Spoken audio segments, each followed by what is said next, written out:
Welcome back to what's seemingly becoming my yearly tradition, watching a bunch of spooky films and then telling you what I think, because why not?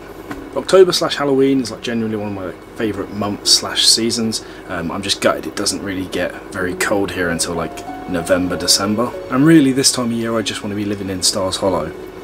If you know, you know. So enough dilly-dallying, here are the 13 films I watched in October. So starting off with The Addams Family, I believe I watched this when I was younger, but I don't really remember much about it. All I remember is like the scene where they cut their arms off and there's like blood going everywhere. That's all I really remember. A bit traumatic, I guess. The film it's so much fun. It's incredibly charming. The family dynamic is brilliant, and it's kind of funny that it's supposed to be a bit of a piss take of like the American dream, where you've got the family dynamic but they all hate each other. So it's funny that they decided, let's just flip it on their head, and the comedy here is that the family doesn't hate each other, but they're just a bit ooky spooky, I guess. I also had no idea that Doc from Back to the Future was in this film. I can't remember his name off the top of my head, Christopher something. I'll have a look.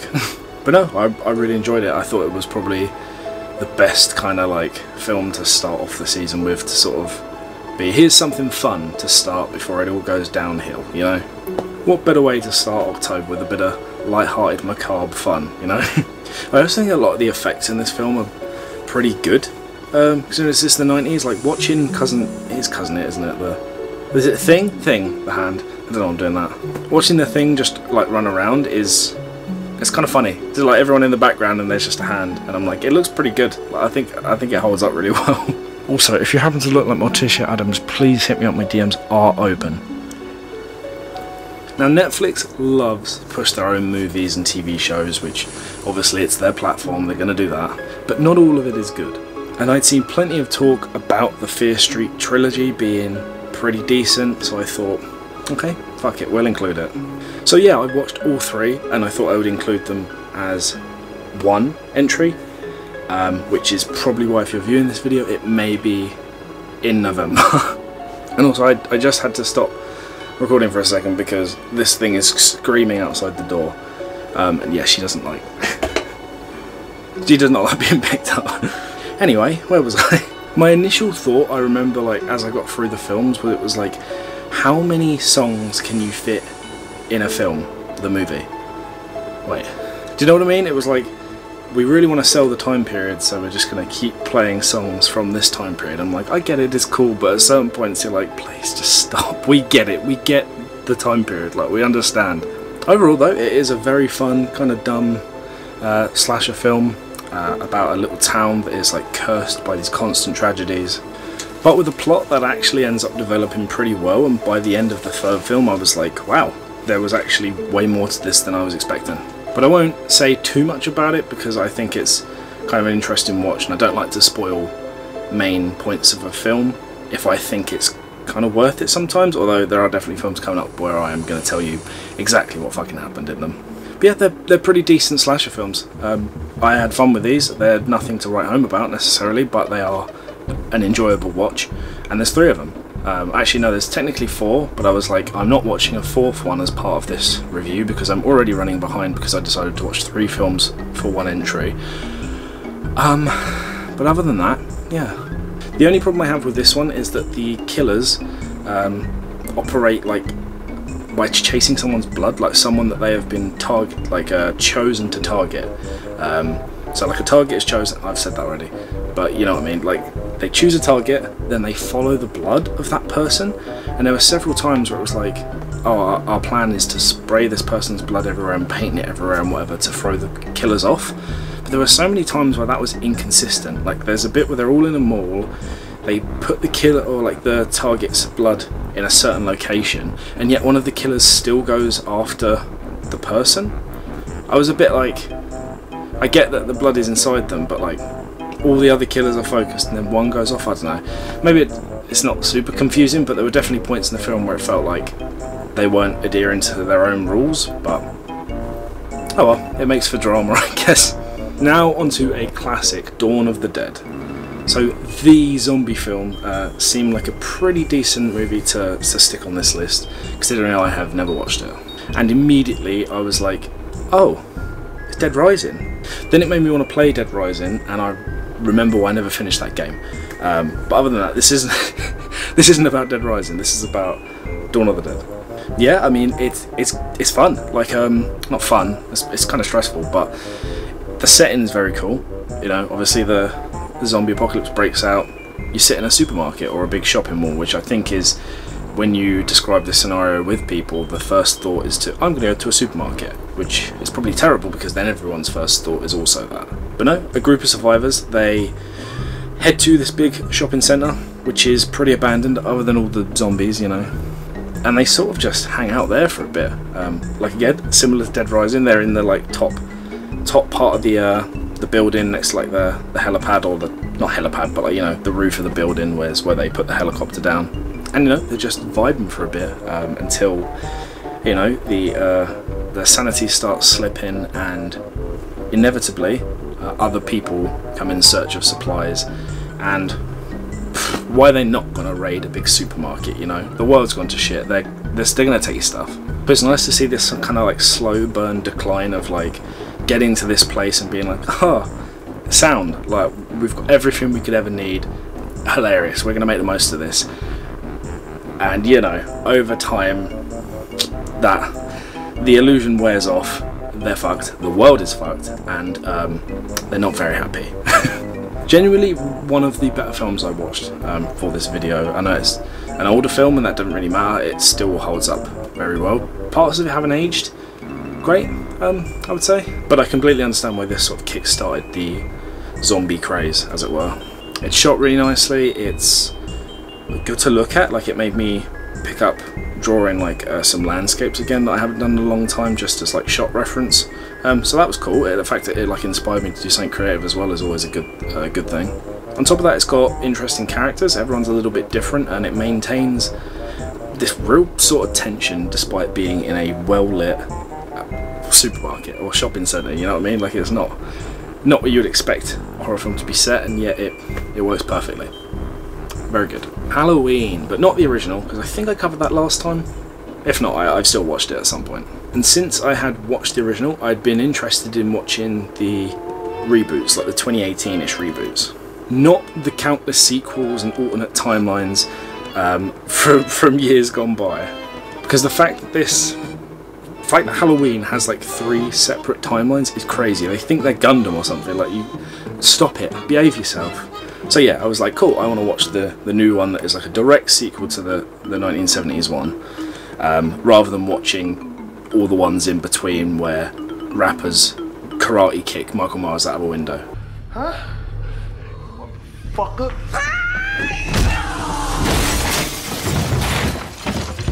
So this one's odd because it's kind of a retelling of the first film, despite it being a sequel. Like, it follows kind of exactly the same path. Michael is in a facility, he breaks out of the facility, and he starts killing the people in the town, just as he did 40 years ago. However, despite it being basically the same film, it doesn't have anywhere near the same level of tension or charm that the original did. Far more people get killed. Yeah, like, they mention his kill count in the first film, and within like the first 10 minutes of him being out, he's already doubled it. Like, you know, not doubled it, it's exaggerating, but it gives you that kind of feeling of like, oh, okay, whatever. And I'm also not a big fan of how Michael is in this film. Like, yeah, I know he's a killer, like, he's not a good person, but in the original, his kills didn't feel sadistic, really. Like, or maybe you can argue with me on that, I don't know, but like, there was no aspect of his kills that felt necessarily unnecessary. Like, the way he kills some people in this new one is like, I don't remember you being like this, Chief. I know you've spent 40 years in the pen, but I don't know, maybe that's changed it, I don't know. But regardless, I don't remember him being like that, and I think that is this trap that modern horror films tend to fall into sometimes, is they go for the shock value gore, and it's just boring, to be honest. Looking at you, Terrifier. I know Terrifier's probably not the first like films to really do that. I know Saw probably went off the rails a little bit with the shock horror gore, but it's still that kind of vibe where it's like, you're doing too much, you know, dial it back, you're doing too much. Also, I would like to note that Laurie Strode, the main character in the first one who Michael is sort of hunting, she's been preparing for this to happen for 40 years. So you think, damn, that's a lot of preparation. She's on a range, she knows how to use all these sort of guns, she's got traps set up. It's impressive. And what's the first thing she does when Michael is there? What's the first thing she does?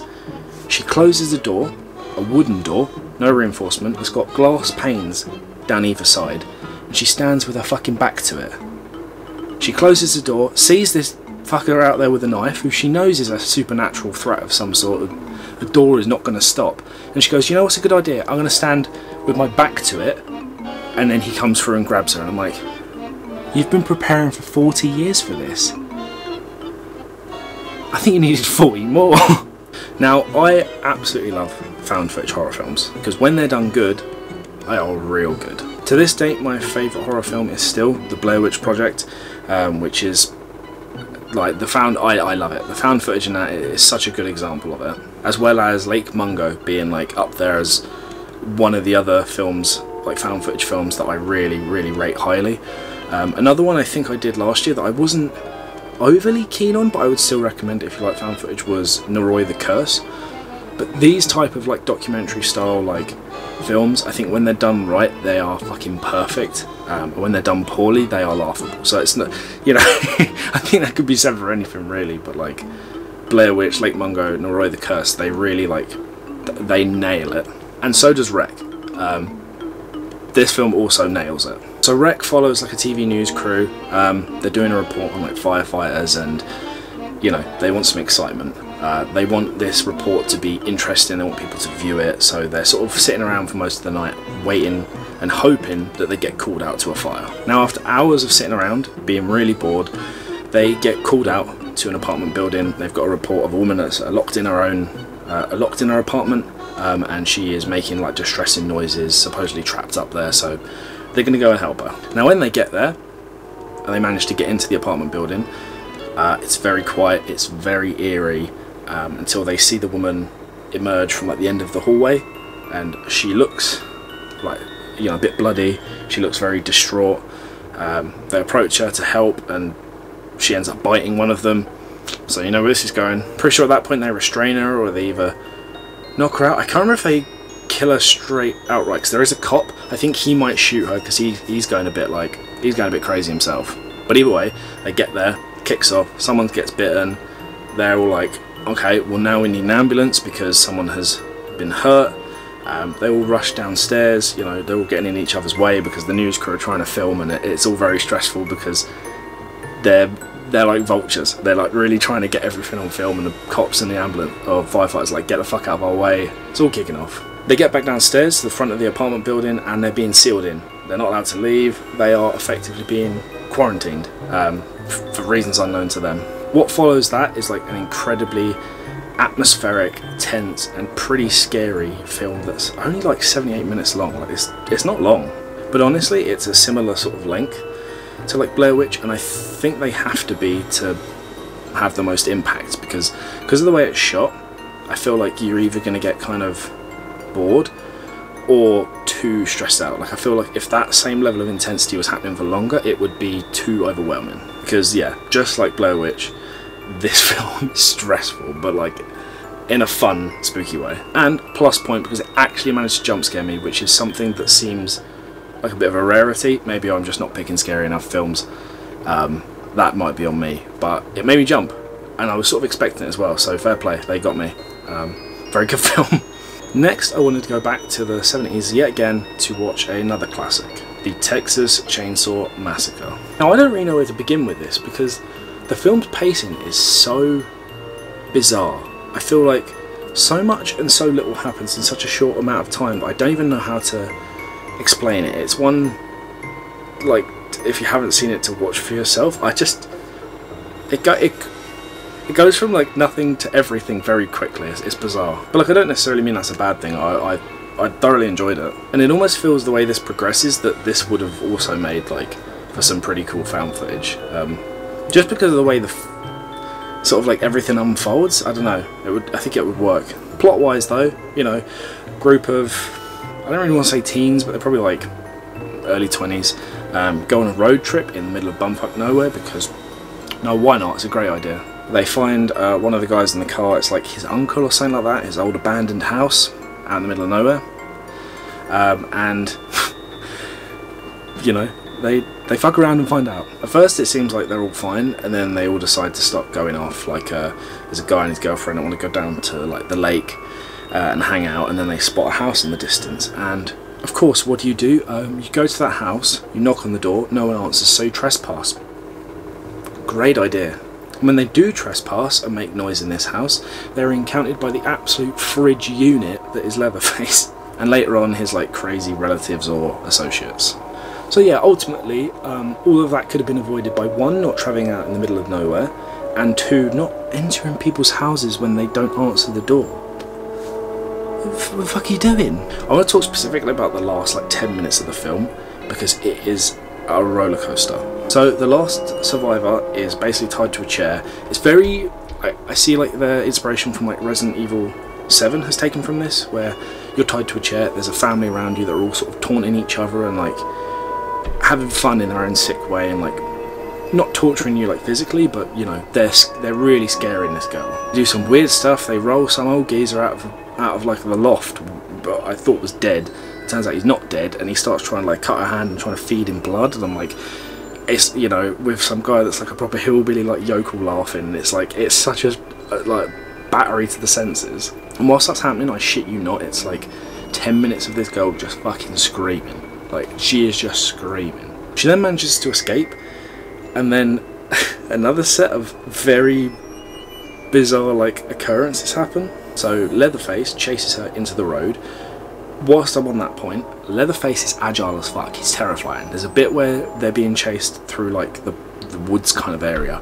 That motherfucker's fast, and he can run for a while. I'm like, damn. He's very scary, because I'm like, oh, he's a big guy, you're gonna outrun him. No, you don't stop running.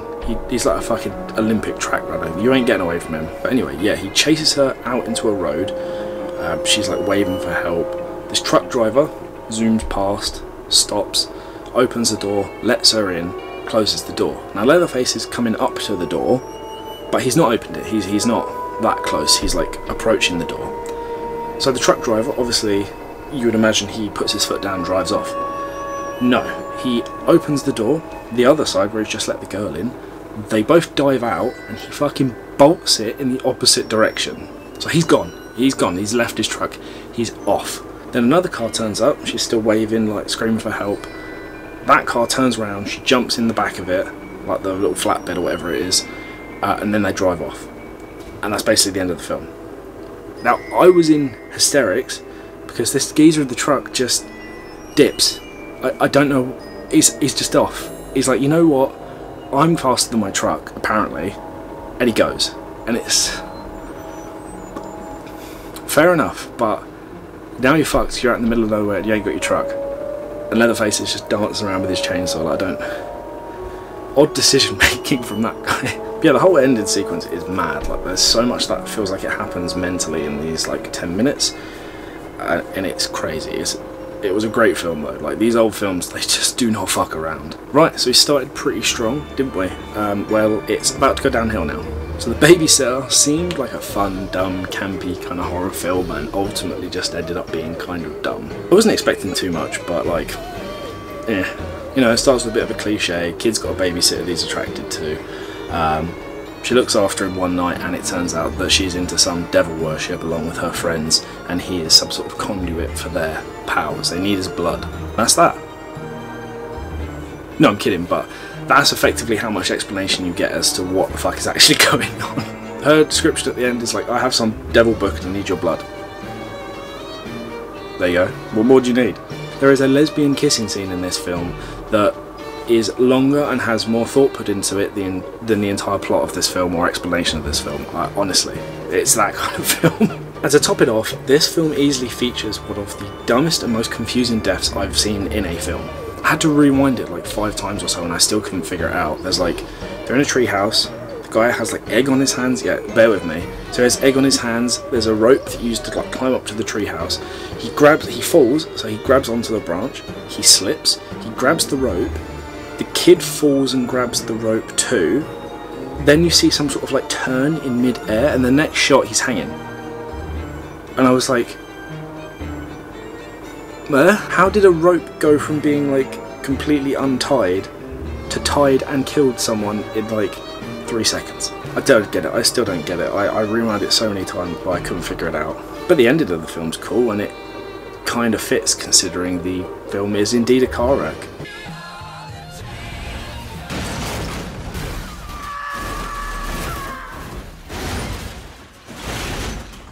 Now sometimes you pop on Netflix, you have a look around and you pick a random film that you've never heard of just to see what it's like. And sometimes it does go in your favour. Introducing Ghost Ship, the worst film I've watched this month. For some reason this is labelled as horror, where it kind of gives off a vibe that this is like an 18+ version of like Haunted Mansion from Disney. Like, it has that vibe, and I think it would have genuinely, I'm not even shitting, I genuinely think this would work better as a kids film.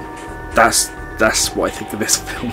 It's got a really cool and like kind of like fucked up opening scene that really sets a tone for a film that then doesn't exist. So what happens, there is a salvage crew, you know, they go out and like take wrecks and stuff like that, make their money that way. And in a bar they get a tip off from this guy who's like, yeah, I saw some like big ocean liner whilst I was out like flying around doing some sort of recon or something, like I think you guys should check it out. And they're like, yeah, okay, cool. Now they all get on the boat, the guy wants to come with them because he's like, well, there's loads of treasure probably on the boat, like I want my share. So he goes with them, they're exploring the boat.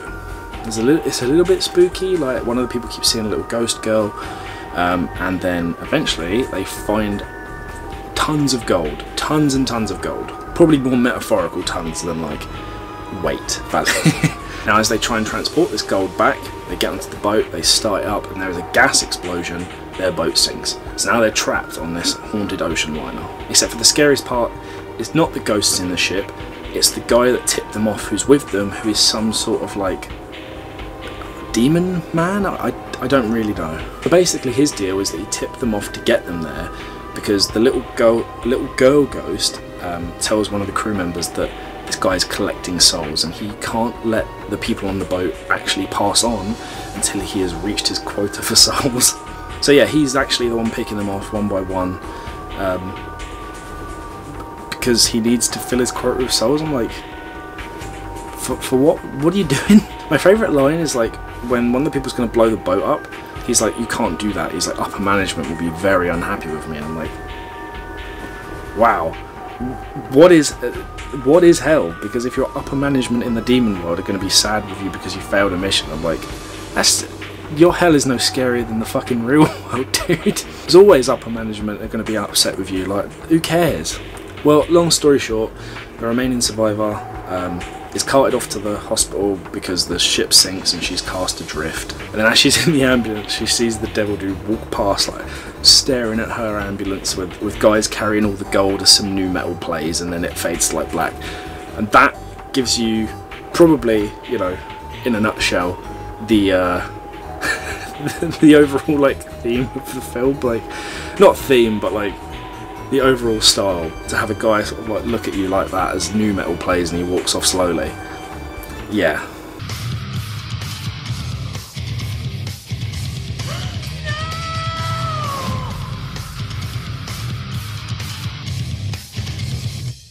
Oh, and Karl Urban's in it. Okay, I think I'm back. I just had to stop the recording because my phone ran out of storage, and then I've just spent an hour troubleshooting because it wouldn't transfer the file. But now we're back.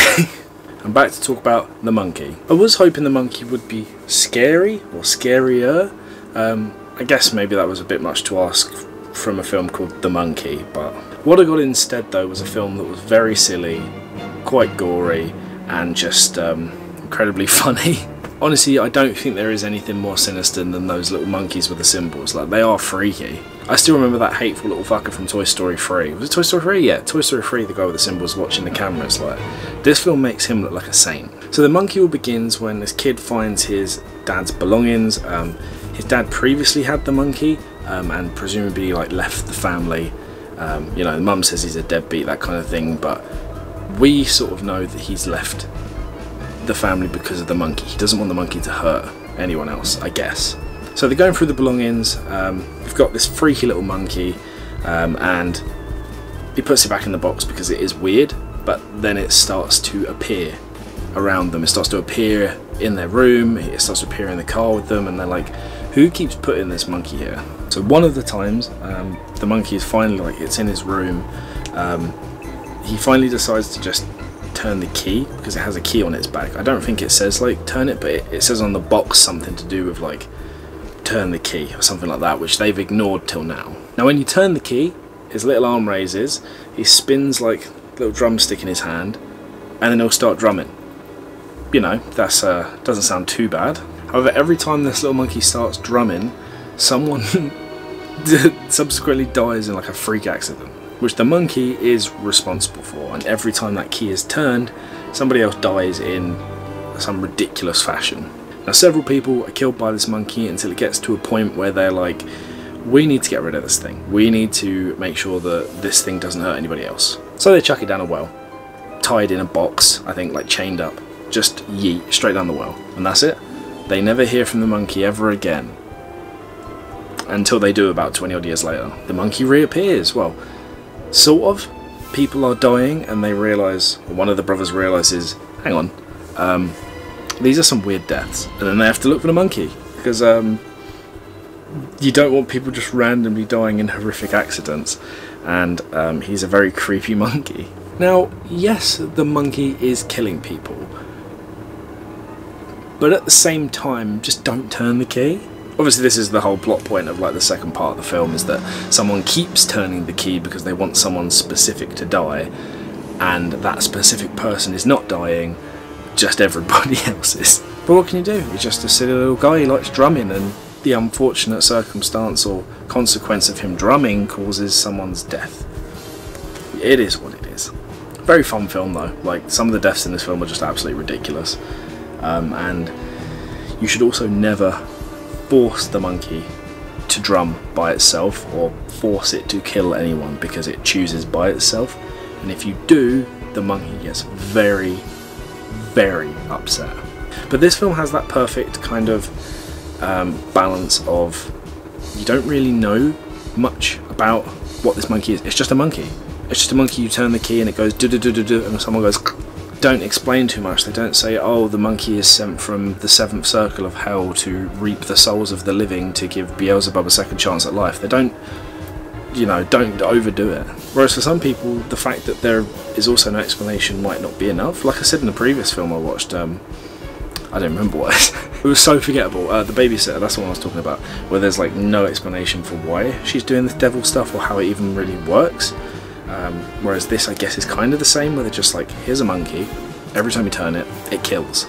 But for me, I'm like, that's sort of the charm and mystery of it, is like, you don't know why it's doing it, you just know that it does happen, and you shouldn't do it. And this is going to tie into the last film that I watched, which is coming up. Still got a few more. But this ties in with my point that I'm going to make in that, whereas I think they do explain too much, maybe. Or maybe I'm just biased and I don't really like the way they explain it, but yeah, it's definitely finding that balance of like under-explaining versus over-explaining. I think it's an incredibly fine line, and I think it also has to be like, the subject matter has to be interesting. Like, I don't really know how to explain it, but this one's like, here's a toy monkey, it kills when you turn the key. Cool. Here's a babysitter, she needs your blood for a demon ritual. Yeah, they both don't give you much information, but I think one's more interesting than the other.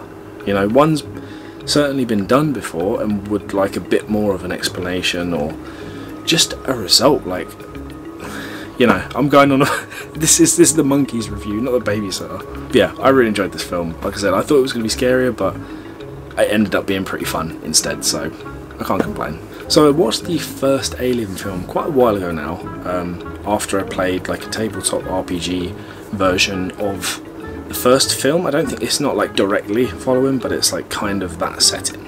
And despite having like no knowledge of Alien or the Alien franchise outside of Isolation, the game, it was so much fun. Like, I'd never really played anything like that before. I'd done one session of D&D when I was a teenager, and that was it. But it was like so much fun, and I loved the setting. That I was like, okay, I'm gonna watch Alien, and it was great. So I thought I'd watch the second one, because there is also like a sequel or a second campaign to that Alien like RPG, which is sort of based, or at least follows, how the second film plays out. And I was like, cool, I'll prepare myself and also give that a watch. Now I still think I prefer the first Alien film to the second one, because it's a little bit scarier, but there's still no denying that like Aliens has such an incredible vibe and atmosphere that it's not as scary, but it's still the sense of terror there, because they're trapped on a planet with like God knows how many of these fucking aliens. There's the, you know, as seeing how much damage one of them can do on its own, having a planet that is like currently a breeding pool for them is a terrifying concept. So where I don't think it still strikes the same like fear level that the first one does, it definitely has that like, it's like claustrophobic feeling of terror, like you're trapped on this planet and they're going through these narrow hallways that are like filled with the aliens' constructs and stuff, and it's very claustrophobic, especially when they're looking at their like, you know, they've got the scanner and they see them all closing in. Like that is, I think it's iconic, that kind of thing, to see like the scans like popping up and they're like, we can't see them. And it's like, oh, they're coming through the walls. Those poor Marines, dude, they were not prepared. But yeah, just like the first one, it's an absolutely great film. It's got like a phenomenal plot line. It's very tense. Things do kick off, and I think the fact that even though it's like a 2.5 hour film, it didn't feel like that in the best way possible. Like I got towards the end of the film and I was like, fuck, I could have watched more. It didn't feel like I was sat there watching 2.5 hour film and thinking, oh, when's this going to be over? It was like no, I'm in, like I'm along for the ride. Of course, Ellen Ripley is just a complete fucking badass too. She does what a whole group of Marines can't do for the entire film, and she manages to solve it in about 10 minutes with a flamethrower and a mech. So I think she just proves that you don't need to be a soldier to get stuff done, you just need to be forklift certified. Reanimator is based on the short story by H.P. Lovecraft of the same name, or loosely based. It doesn't follow all of like the story beats necessarily, and it has a more modern setting. However, it is still as gross and spectacular and wacky as the story is itself. Honestly, watching this film, like seeing how like cheesy and 80s it was, I wasn't expecting it to actually be as good as I thought it was. I was surprised for something that's like one of these gross, like kind of gory 80s films that they're just, you know, usually like the B films that are like, oh, they're not going to be very good, but I genuinely thought this one was pretty cool. So it all starts when this dude Herbert West, he is a medical student that becomes obsessed with the idea of reanimating the dead and just conquering death itself. He creates a serum, I believe he calls it like, literally it's like reanimation serum or something along those lines. Initiate is like luminous, it's like neon green, it's like, there's something about the visual is just like perfect. Like you should not be injecting this shit in anyone. This stuff's nuclear. So with his serum, he starts conducting experiments on the dead to try and, you know, perfect it. Now, as you can imagine, reanimation is not a pretty process, and the fact that he requires access to the newly dead, as fresh dead as he can possibly get his hands on, you know, ethically, but obviously his pursuit for knowledge and his need for a pretty fresh dead body, you know, it's a recipe for disaster. You can sort of see, you can sort of see what's going to happen. And as it progresses and he becomes more obsessed, he's on the cusp, like on the verge of like a scientific marvel, things just get fucking awful for him, the people around him, and just everyone involved. It's so 80s, like the acting is so cheesy, the way that the guy who plays Herbert is, the way he is, it's just so like almost comical. He gives off like proper like push your glasses up nerd kind of vibes, and it's really quite funny, but he's also like incredibly blunt and like deadpan. It's fun, silly, gross, gory, and it's just creative. Like it's colourful, the effects are really cool, and it was just a fun watch, to be honest. My main takeaway is that the moral of this story is you never trust a motherfucker named Herbert. Now this next one, again, a classic, a staple of the horror genre, Friday the 13th. What do I say about Friday the 13th? So, few gripes with it, that's all I'll say. Maybe it's my fault partially for going in expecting it to be good. When you see something that's become as culturally iconic as Jason, you would expect, you know, you'd expect to enjoy the film maybe, not necessarily think it's phenomenal, but to understand why the love for it comes, you know, where the love for it comes from. Now, I didn't know that Jason's iconic look with the mask and the machete doesn't actually appear until the third film. He's not even in the first film, well, a little teeny bit. It's his mum that's doing the killing. Which I was like, oh, cool, that's interesting, I didn't know that. Then I looked up the rest of the films, and it was like Friday the 13th 2 has Jason in it, but he's got like a bag over his head. Friday the 13th 3 is the one with his iconic look, and then I checked out. I was like, I don't know how many films there are. I don't care. I think Jason ends up in space at some point, so they truly jumped the fucking shark. Now I will say, I was soured on the film pretty early, because there is a scene with a snake in this like in their camp area, like in one of the little like bunk rooms, and they're all like, oh, get the snake, kill the snake, that kind of thing. And then one of the guys does kill the snake, and I thought, wow, that looked really real, like the practical effects on that were crazy. So I thought I'd Google, I was saying, how did they do the snake thing? Like, that's impressive. It's because it was a real snake. The handler turned up on set, they had his snake, so effectively his pet, and the director killed it with a fucking machete, and it's in the film. So immediately I was like, oh, well, fuck you. But the worst part of it is that it doesn't even have any plot significance. There's no, you know, it wouldn't have been right either way, but to actually show it specifically dying, they could have just, you know, panned away, or like shown it from a different angle and then showed like a fake dead snake. Instead they decided to actually show the snake being killed. There's no fucking purpose for it. There is no reason to do it, and I just assume the director is a sick fuck. He's also a sick fuck that can't make a good horror film, because Friday the 13th is shit. Sorry, I'm getting heated. Rather than being critical, I'm just saying it's dog ass, which it is, but I'm not explaining why. It's the opposite of Texas Chainsaw in the way that, like, they progress like almost the same. It feels like nothing happens in both the films except for one of them's entertaining to watch and the other is fucking boring. Now, I don't even think Friday the 13th is that long, like hour and a half, and by like the hour mark I was like, I've got another 30 minutes or so of this fucking, like, I was bored. I was so bored. You don't really see anything happen. Like, the last 15 minutes or so, they're having a punch up where his mum, you know, Jason's mum turns up and she's like, oh, my son drowned. And then after killing all of the other camp members like brutally with no issue, she's all of a sudden struggling with one person. Yeah, ultimately just incredibly boring. I was sort of waiting to get to that point where I'm like, I'm hooked, it's going to kick off. At any moment it's going to be like, I'm sold, I'm in. No, that never hit. Like I said, admittedly, they did really put me off early with the snake thing, which I think is fucking disgusting. And the fact it's that guy's pet. I read that he had to be restrained from like attacking the director, and fair play, I'd have let the guy, I'd have let him lamp him one, you know, or two, or three. Imagine turning up to the set with your pet and the guy, you are unaware of it, he's like, yeah, I've just killed your pet, and I've recorded it.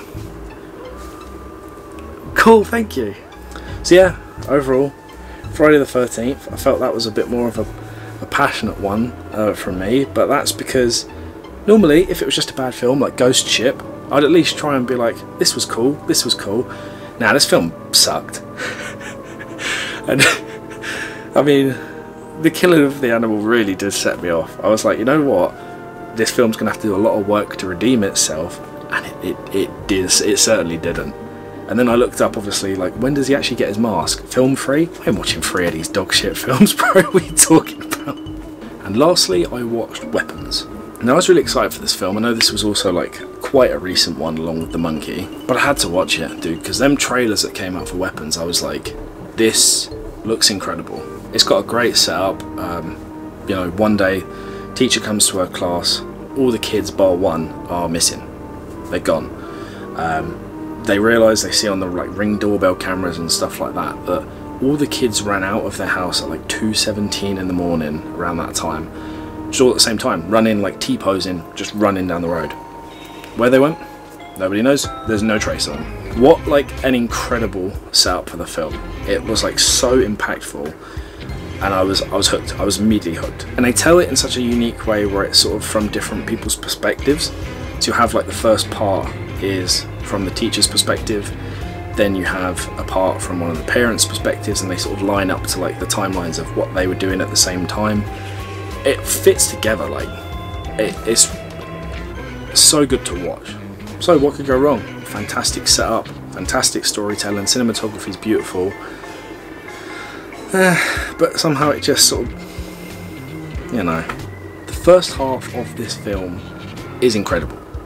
I don't even like overstate or understate this, that I was like gonna give this a 5. Do you know what I mean? Like from how the first part went, I was like, this is a 5-star film.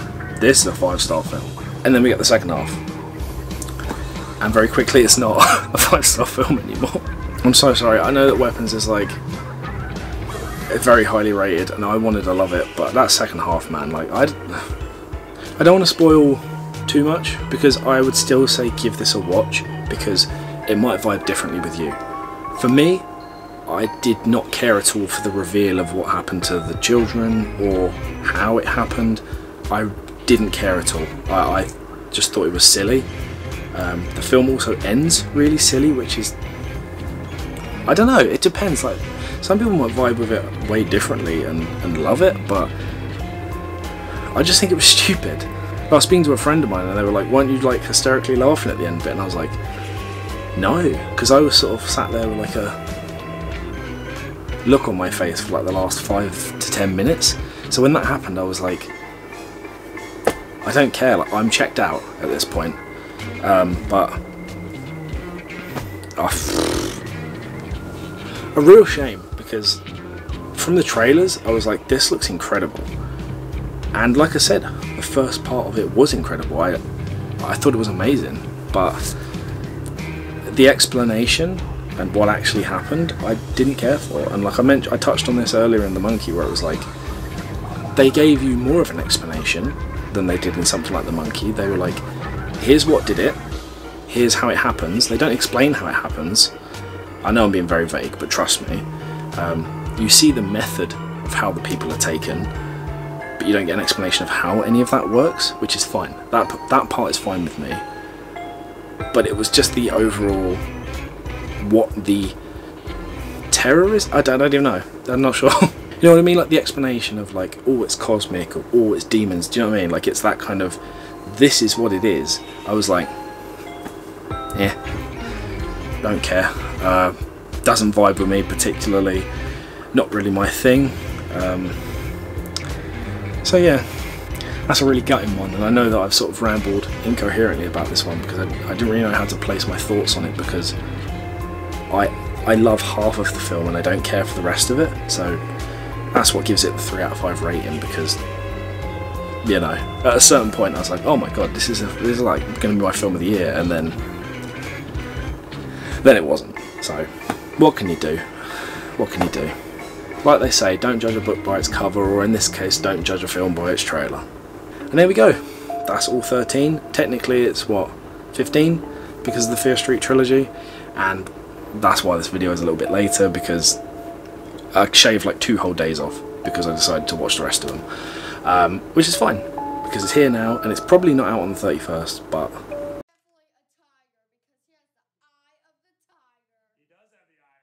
are you sure about that? So whenever you're watching this, either have a good Halloween, or hope you did have a good Halloween. As always, let me know if you've got any recommendations, because I could use some good ones, and I want to see scary stuff. Like I want something to scare me properly. But equally, if you've got something that's silly like Reanimator or Addams Family, I'm down for either, you know? So, thank you very much for watching. That was another rambly bullshit fucking film video, which I enjoy making these, so, you know, if you want to see more, I'm going to do more. I just don't know what the next one is. Might be a gaming video or something, we'll see. But yeah, thanks for sticking around. I enjoyed this, and I'll catch you in whatever the fuck I do next. Have a good Halloween, or hope you had a good one. Can you fucking cut now?